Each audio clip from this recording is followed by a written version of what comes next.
जय जगन्नाथ नमस्कार। आसतु नजर पकेबा मयूरभंज जिलार आज टॉप न्यूज अपडेट कौन कौन सब रही किंतु तापूर्व आपण मानक गोटे अनुरोध वीडियोटी को संपूर्ण देखंतु आ जो मैंने प्रथम करी चैनल को आछंती सब्सक्राइब करंतु जाफल प्रत्येक नूतन वीडियो नोटिफिकेशन आपण सर्वप्रथम पाई परिबे। आज प्रथम खबर माकुंद डाइसाई ग्राम में कवाट भांगी अंगनवाड़ी गृह में पशि डाली चाउल खाइला दंता हाथी। मोरडा ब्लॉक तथा बेतनटी रेंजर वर्ष तमाम हाथी उपद्रव जारी रही बेले वन विभाग एथप्रति दृष्टि देनुवा अभियोग होता सूचना जनापड़ी। सूचना मुताबक संध्या 8टा समय एक दंता हाथी यही ब्लॉक अधीन जुआलीभंगा पंचायतर माकुंद साई ग्राम में एक अंगनवाड़ी केन्द्र में कवाट भांगी अंगनवाड़ी गृह में पशि डाली चाउल खाइबा सहित व्यापक नष्ट करथिबा जनापड़ी। तेबे हाथी उपद्रव को नहीं अंचलवासी भयभीत थिबा बेले बेतनटी विभाग वन विभाग तरफ कौन आखिदृशिया पदक्षेप ग्रहण करा जाउ नहीं, जहाकु नहीं अंचल में असंतोष वृद्धि पाइबार लगी। रेंजर मनोहर खां एप्रति ध्यान देउनथिबा मध्य साधारण में आलोचना होता बेले घटनास्थल को निजे मध्य पहुँचु नथिबा आलोचना होछि। परवर्ती खबर रायरंगपुर सरकारी विद्यालय वन महोत्सव सप्ताह पालित।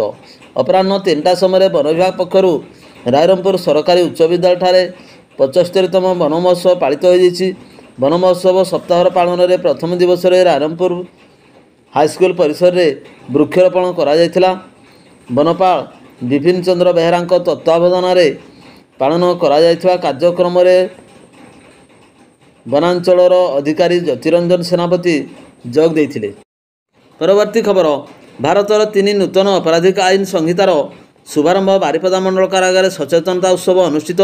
भारतर इंग्रेज सरकार अमल रही आसुवा आईपीसी सीआरपीसी एवं एविडेंस एक्ट बदल में भारतीय न्याय संहिता लागू होगा अवसर में बारिपदा मंडल कारागार सोमवार अपराह्न 4 घटिका समय वरिष्ठ जेल अधीक्षक सुजित कुमार रावल सभापतित्व में एक सचेतनता उत्सव अनुष्ठित हो जाता। यह उत्सव में मुख्य अतिथि भाव में वरिष्ठ आईनजीवी हेमंत कुमार राउत, संदीप कुमार महापात्र, प्रदीप कुमार जेना, तापस कुमार दत्त, दीपक कुमार नायक प्रमुख जोग दे जेल अंतवासी मानकु प्रथम 3 गोटे आईन संहिता बाबद अवगत कराइथिले। अनुमानक मध्य कारागार कारपाल शशिकांत महालिक, कारामंडल अधिकारी सत्यजित पाढ़ी, कारापाल पूर्णचंद्र बेहरा, घनश्याम नायक सह वनपाल कारापाल पुलिन कुमार जेना, सुधांशु महांती प्रमुख जोग दे आईन संहितार कार्यकारिता विषय में आलोचना करथिले। परवर्ती खबर सुरुखुर चलती द्वितीय श्रीक्षेत्र बारिपदा रे रथ निर्माण एवं प्रस्तुति। एने रथकड़ा प्रतिक्रिया रखिले महाराणा और रथ महापात्र। द्वितीय श्रीक्षेत्र बारिपदा रे रथयात्रा लगी चली प्रस्तुति। बहु पुरातन परंपरा सहित 1575 मसीह बारिपदा रे चली रथयात्रा। मंगलवानकर पुरी आक्रमण लगी श्रीक्षेत्र को जेतेबेले चतुर्था मूर्ति गस्त भाव गुप्त भाव रखा जायतिला। रथयात्रा को मध्य बंद करा जायतिला, किंतु सही समय ठाकुरंकर स्वप्नादेश मयूरभंज महाराजा बैद्यनाथ भंज मंगल साम्राज्य को भय न करी बारिपदारे मंदिर प्रतिष्ठा करी रथयात्रा करथिले। परंपरा अनुसार महाप्रभु पुरी रे पूजा पाइबा परे द्वितीय श्रीक्षेत्र बारिपदारे विजय करती। तेणु द्वितीय श्रीक्षेत्र पुरीर ठीक गोटे दिन पर बारिपदा ठारे हुए रथयात्रा। ए वर्ष मध्य रथयात्रार प्रस्तुति नहीं रथ कला 45 रु अधिक कारीगर रथ कार्य लगी। रथ निर्माण में लगी शिल्पी माने मध्य सेमानकर कार्य सुचारू रूपे परिचालना करुछंती। रथ निर्माण ठीक समय सरिबो बोली प्रतिक्रिया देइछंती मृत्युंजय महापात्र एवं रवींद्र महाराणा। परवर्ती खबर रायरंगपुर टाउन थाना अंचल नाबालिका विष पी आत्महत्या उद्यम। सकाळ 9टा समय रायरंगपुर टाउन थाना अंचल जड़े 14 वर्षीय नाबालिका पारिवारिक विवाद उत्तक्त हो घरे थिबा कीटनाशक खाई देइथिला। यापर परिवार लोक माने गुरुतर नाबालिका को रायरंगपुर डाक्तरखाना भर्ती करथिले। उक्त नाबालिका डाक्तरखाना वर्तमान चिकित्सित होता जणाଯାଇଛି। परवर्ती खबर वज्रपात जनित वर्षा जो राजगंजपुर ठारे इन्सुलेटर फाटी जवार विद्युत सेवा व्याहत। मोरडा और राजगंजपुर ब्लॉक रे विद्युत सेवा व्याहत होइछि। सूचनायोग्य अपराह्न 3टा समय मोरडा और राजगंजपुर ब्लॉक रे प्रबल घड़घड़ी जनित वर्षा जो 33 kV ବିଦ୍ୟୁତ ତାର ଯାଇଥିବା ରାଜଗଞ୍ଜପୁରଠାରେ ବଜ୍ରପାତ ଯୋଗୁଁ ଇନ୍ସୁଲେଟର ଫାଟିଯିବାରୁ ଦୀର୍ଘ 4 ଘଣ୍ଟାରୁ ଅଧିକ ସମୟ ବିଦ୍ୟୁତ ସରବରାହ ବନ୍ଦ ରହିବା ଯୋଗୁଁ ଜନସାଧାରଣ ନାହିଁ ନଥିବାର ଅସୁବିଧା ସମ୍ମୁଖୀନ ହୋଇଥିବା ଦେଖିବାକୁ ମିଳିଥିଲା। ପରବର୍ତ୍ତୀ ଖବର, ନିଖୋଜ ନାବାଳିକା ଭୁବନେଶ୍ୱରରୁ ଉଦ୍ଧାର। ମରଡ଼ା ଥାନା ଅଞ୍ଚଳର ଜୈନିକ ନାବାଳିକା ନିଖୋଜ ହୋଇଥିବାରୁ ଲିଖିତ ଅଭିଯୋଗ ହୋଇଛି। ନିଖୋଜ ନାବାଳିକା ଜଣକ ହେ ଉକ୍ତ ଥାନା ଅଧୀନ ଚିତ୍ରଡ଼ା ଫାଣ୍ଡି ଅଞ୍ଚଳର ବୋଲି ଜଣାଯାଇଛି। ତେବେ ପରିବାର ଲୋକେ ବହୁ ଖୋଜାଖୋଜି କରିବା ପରେ ନ ପାଇବାରୁ ମରଡ଼ା ଥାନାରେ ଲିଖିତ ଅଭିଯୋଗ କରିଥିଲେ। ଏନେଇ ମରଡ଼ା ଥାନାରେ 181/24ରେ ଏକ ମାମଲା ରୁଜୁ କରାଯାଇଥିଲା। ତେବେ ଦିନ 11ଟା ସମୟରେ ନାବାଳିକାକୁ ପୋଲିସ ଭୁବନେଶ୍ୱରରୁ ଉଦ୍ଧାର କରି ପରିବାର ଲୋକଙ୍କୁ ହସ୍ତାନ୍ତରିତ କରିଥିବାର ସୂଚନା ମିଳିଛି।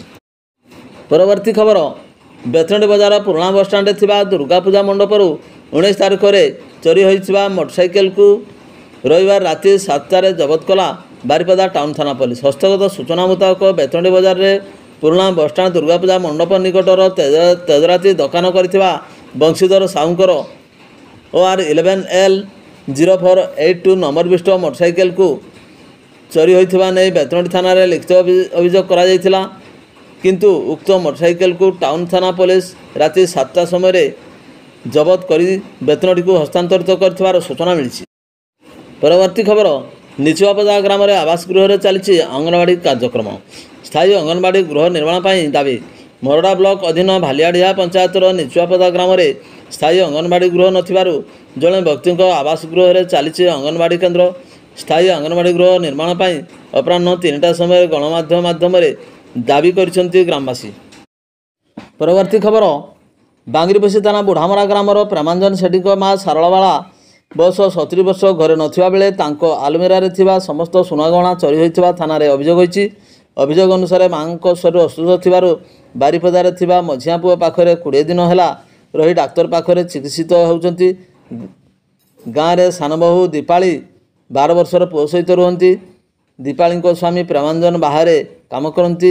ସୋମବାର ରାତି ମା ଓ ପୁଅ ଗୋଟିଏ କୋଠରୀରେ ଶୋଇଥିବା ବେଳେ ଶାଶୁଙ୍କ କୋଠରୀରେ ଥିବା ଆଲମିରାରୁ ସୁନାଗହଣା ଚୋରି ହୋଇଯାଇଛି। ଗୋଟିଏ ସୁନାହାର, 4ଟି କାନଫୁଲ, 4ଟି ମୁଦି, ରୂପା ପାଉଁଜି, ଝୁଣ୍ଟିଆ, ଯାହାର ଆନୁମାନିକ ମୂଲ୍ୟ 3,50,000 ଟଙ୍କା ହେବ ବୋଲି ଦ୍ୱିତୀୟ ପୁତ୍ର ସତ୍ୟରଞ୍ଜନ ସେଠୀ ଥାନାରେ ଲିଖିତ ଅଭିଯୋଗ କରିଛନ୍ତି।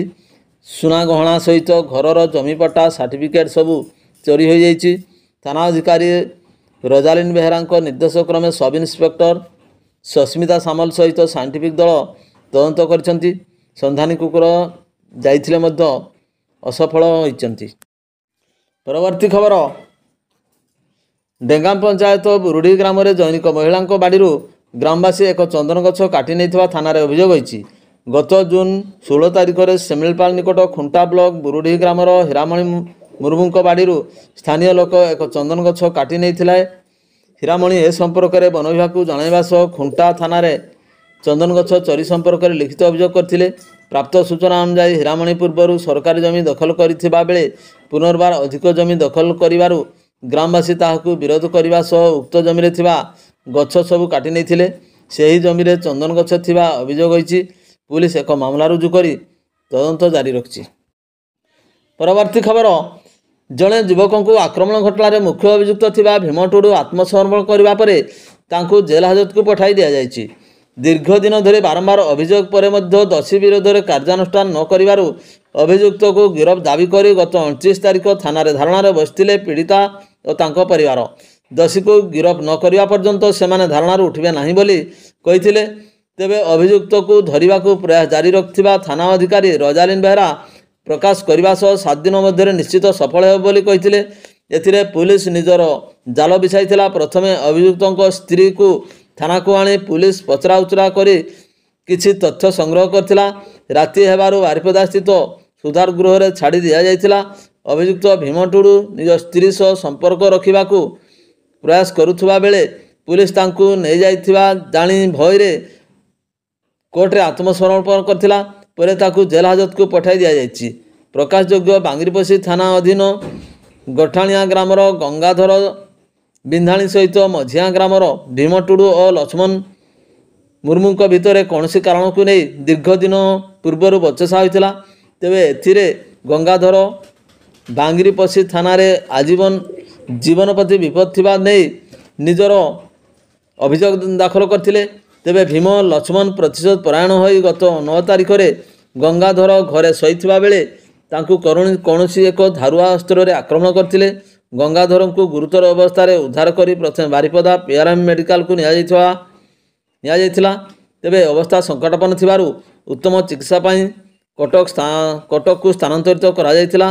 ଏଥିନେଇ ଗଙ୍ଗାଧରଙ୍କ ସ୍ତ୍ରୀ ସବିତା ବିନ୍ଧାଣୀ ବାଙ୍ଗିରିପୋଷି ଥାନାରେ ଗତ 11 ତାରିଖରେ ଲିଖିତ ଅଭିଯୋଗ କରିଥିଲେ। ହେଲେ ବାଙ୍ଗିରିପୋଷି ଥାନା ଅଧିକାରୀ କିମ୍ବା ତଦନ୍ତକାରୀ ଅଧିକାରୀ ଦୋଷୀକୁ ଧରିବାରେ ସକ୍ଷମ ହୋଇନଥିବା ବେଳେ ଆକ୍ରମଣକାରୀ ଭୀମ ଏବଂ ଲକ୍ଷ୍ମଣ ସେମାନଙ୍କୁ ମାରିଦେବାକୁ ଧମକ ଦେଉଥିବା ଅଭିଯୋଗ କରି ଗଙ୍ଗାଧର ଏବଂ ତାଙ୍କ ପରିବାର ଦୋଷୀକୁ ଗିରଫ ଦାବିରେ ଥାନାରେ ଧାରଣାରେ ବସିଥିଲେ। ଭିଡ଼ିଓଟିକୁ ଶେଷ ପର୍ଯ୍ୟନ୍ତ ଦେଖିଥିବାରୁ ଅନେକ ଧନ୍ୟବାଦ।